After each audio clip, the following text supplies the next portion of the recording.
Hey everyone, I'm Josh Hawkins. This is episode 26 of Opening Up the Gospels. In the last two episodes, we looked at Simeon in the temple with Mary, Joseph, and Jesus. As we saw earlier in Luke 2, they brought Jesus into the temple to present him before the Lord and to offer a sacrifice for their purification. Jesus is still only a little over a month old when Simeon holds him and declares that he would be like a sword that would cut through the midst of Israel, dividing and exposing what was really in their hearts towards God. This is one of the biggest themes of the Gospels that we're going to come back to over and over and over again. But again, just think about how shocking this must have been to Mary and Joseph.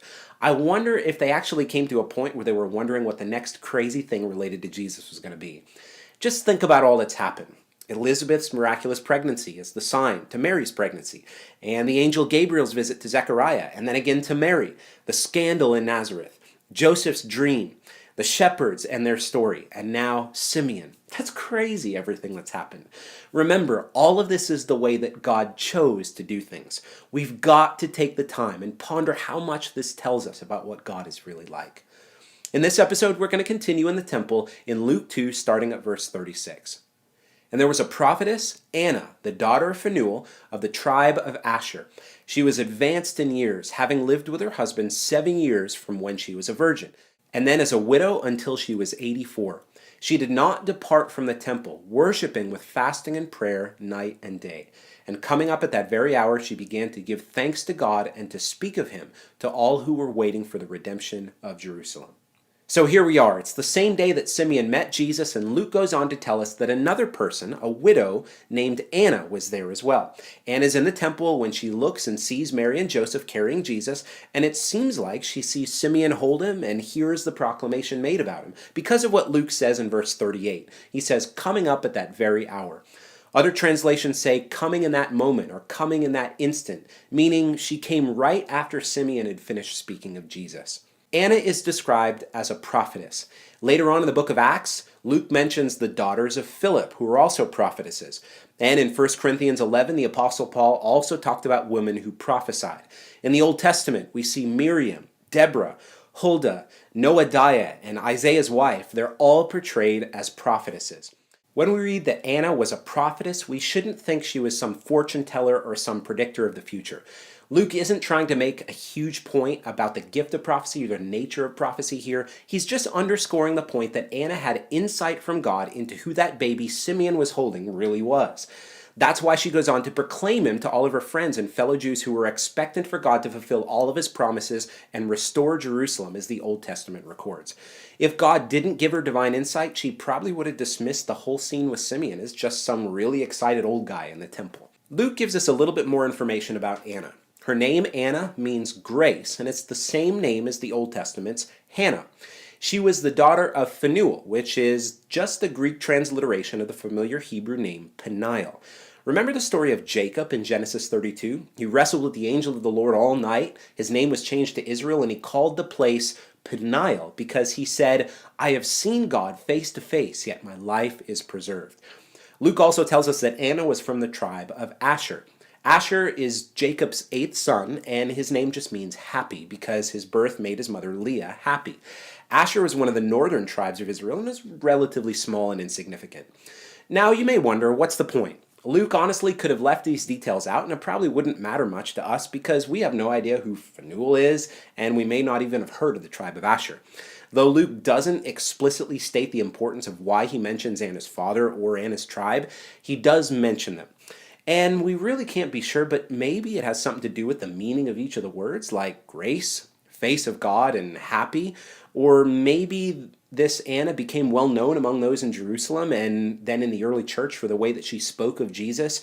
And Luke is differentiating her from other Annas so that people would go and say, oh, that Anna. Who knows? Some commentators have speculated some other things. I don't really have an answer, but speculating things gets my imagination going and actually makes Anna not just a character in a story, but a real person who was so confident that Jesus would be the one to restore Jerusalem as God had promised. Anna was very old. Luke says she was advanced in years. She had married and lived with her husband for 7 years. The next verse, verse 37, says that she was a widow until she was 84. This is a little bit troublesome here because other translations make it sound like she had been a widow for 84 years, not that she was 84 years old at the point that she saw Jesus. The phrase literally reads, "and she a widow up to 84 years." So there are two possibilities the commentators point out here. The first is what I've already mentioned, and that's what the ESV seems to take, that she was 84 years old when she met the baby Jesus. The second possibility, just say that she was maybe 14 years old when she was married, which is totally possible because Jewish women often, but not always, married when they were very young. She would then be 14 plus 7 years of marriage plus 84 years of widowhood, making her 105 years old. My goodness.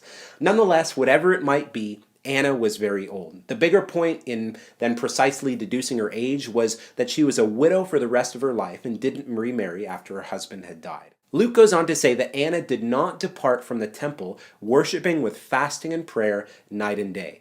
The temple was the center of Israel's religious life and a constant reminder of who God had called them to be. For Anna to be worshiping often there meant that Israel's hopes were always on her mind. This fits perfectly with what we've seen and looked at in the last episode with Simeon, who was waiting for the consolation of Israel. Now, Luke isn't saying here that Anna would have been in the temple 24 hours a day, 7 days a week, as if she actually lived there or something. Women were not normally allowed to stay in the temple during the night, plus the temple was actually closed at night and there was no public worship going on. So Luke is just using hyperbole here, saying that she was probably a very regular attender of all of the specific public and private temple services. Think about the person in your church who not only comes on Sunday morning, but is basically at church for all the other things going on during the week. And because of that, you could almost say, well, he lives there. But of course, that's not to be taken literally. The point that Luke is emphasizing here is Anna's single-minded devotion to God, especially after describing her age and her widowhood. Luke has already given us examples like Zechariah, Elizabeth, and Simeon, these ones who were devout and righteous in Israel, and now Anna just joins the ranks. Anna is also portrayed as worshiping God in the temple with fasting and prayer. We can't think church service or solemn assembly here. The temple in Jerusalem was nothing like our modern Western services today. Anna was a participant in the daily evening and morning prayers, which is probably what Luke is referencing when he says that Anna was there night and day. The Jewish day actually begins at sundown, which is totally different from us in modern times where it practically begins at sunrise. Anna was also there for special services for the Sabbath and feasts like the Passover, tabernacles, dedication, and others. And she was probably there for many private services as well, which might explain why she was there for Mary and Joseph's purification and the presentation of Jesus. Now, contrary to some modern ways this passage has been talked about, Anna wasn't in the temple interceding and changing the spiritual atmosphere of Jerusalem with her fasting and prayer, nor was she trying to earn more favor or get more spiritual authority from God. Through her fasting, she was mourning and expressing humility. These are the two purposes that the Bible outlines for fasting. She was specifically longing for the restoration of Jerusalem and for God to bring forth the Messiah and his kingdom. This is strikingly similar to Daniel in passages like Daniel chapter 10. Daniel was also righteous and devout like Anna was. Remember, Daniel was faithful to continue to pray for God to restore Jerusalem 3 times a day, even when he was in captivity and there seemed like there was no hope for his people. Daniel humbly postured himself before God with fasting as he prayed for the restoration of Israel, and that's exactly how Luke is characterizing Anna here. So this righteous woman, Anna, was in the right place at the right time in the temple. Maybe she was in the area of the temple called the Court of Women, where she sees Mary and Joseph coming with Jesus. She probably watched Simeon take up Jesus in his arms, hearing the words he speaks about him, and then perhaps comes down to the 4 of them.